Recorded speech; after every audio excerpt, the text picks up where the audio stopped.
각종 사건, 사고 소식 전해드리는 포인트 뉴스입니다. 먼저 오늘의 첫 번째 사건입니다.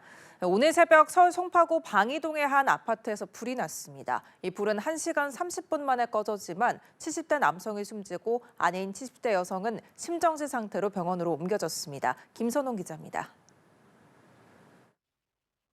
서울시 송파구 방이동의 한 아파트 단지입니다. 아파트 외벽이 시커멓게 그을렸습니다. 창문 유리도 모두 깨졌습니다. 불이 난 시각은 새벽 5시 36분쯤 12층 아파트 5층에서 불이 시작됐습니다. 신고를 받고 출동한 소방은 신고 접수 6분 만에 현장에 도착했습니다. 화재 진압과 인명구조를 위해 장비 21대와 인원 72명을 투입한 소방당국은 진화 작업이 시작된 지 약 15분 만에 큰 불길을 잡았고 1시간 30분 만에 모두 꺼졌습니다. 화재는 5층 집 안방의 침대 머리맡에서 처음 발화한 걸로 추정되는데 이 집에 거주하던 70대 부부가 심정지 상태로 구조돼 병원으로 옮겨졌고 남편 A씨는 결국 숨졌습니다. 아내 B씨는 여전히 중태인 걸로 알려졌습니다. 목격자들은 폭발음이 들린 뒤 5분에서 10분 뒤 불꽃이 솟구쳤다고 말했습니다. 빵 소리가 났었어요. 그래서 배터리가 터졌는지 안 되고 빵 소리가 났어요. 같은 동 7층에서 연기를 마신 70대 주민 등 2명이 구조됐는데 큰 부상은 입지 않은 걸로 파악됐습니다. 화재를 진압하던 소방대원 1명도 1도 화상을 입어 현장 처치 후 복귀했습니다. 이른 새벽에 발생한 화재로 놀란 아파트 주민 36명은 스스로 대피한 걸로 파악됐습니다. 경찰과 소방당국은 현재까지 방화 혐의점은 낮은 것으로 보고 정확한 화재 원인을 조사하고 있습니다. 연합뉴스TV 김선홍입니다. 다음 사건입니다. 마약 투약 혐의를 받고 해외에서 도피 중이던 남양유업 창업주 외손녀 황하나 씨가 경찰에 체포됐습니다. 황 씨는 태국을 거쳐 캄보디아로 미입국해 지내온 것으로 전해졌는데요. 최근 경찰의 자진 출석 뜻을 밝히고 귀국해 체포됐습니다. 서승택 기자입니다. 남양유업 창업자 외손주로 2019년 마약 투약 혐의로 징역형의 집행유예를 선고받았던 황하나 씨.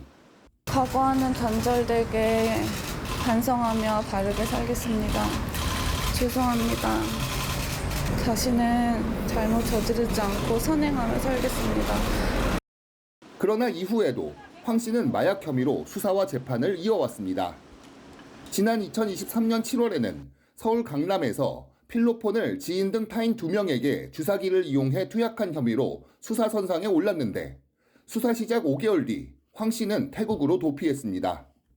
경찰은 지난해 5월 인터폴에 소재 파악을 위한 청색 수배를 요청하고 여권 무효화 조치를 했습니다.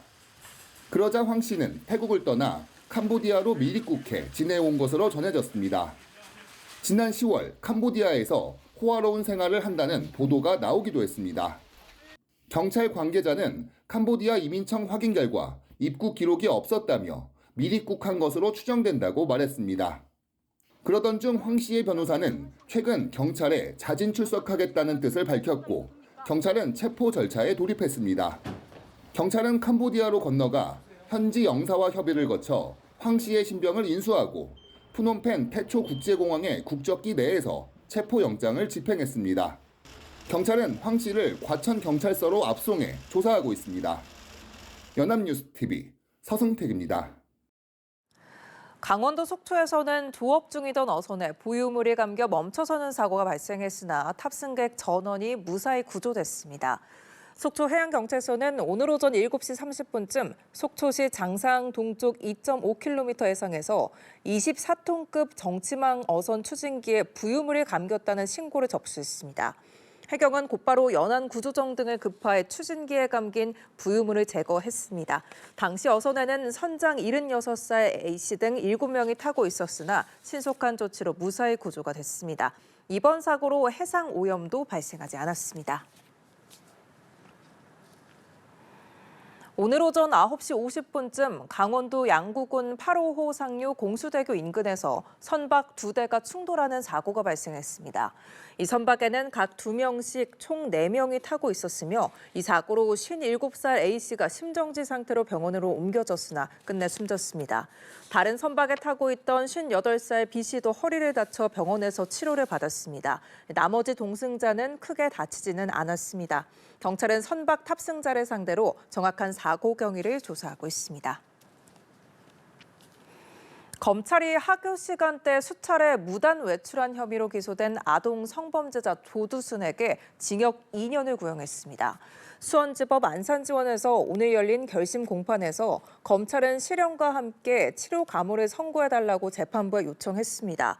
검사는 피고인은 준수사항을 수차례 위반했고 위반 사항으로 기소돼 재판받을 예정인 상황에서도 재차 위반을 그 재질이 불량하다며 인지장애 증상이 악화해 재범의 위험성도 크다고 말했습니다. 조두순은 최후 진술에서 참회하면서 열심히 반성하면서 살겠다고 뒷짐을 진 채 말했습니다.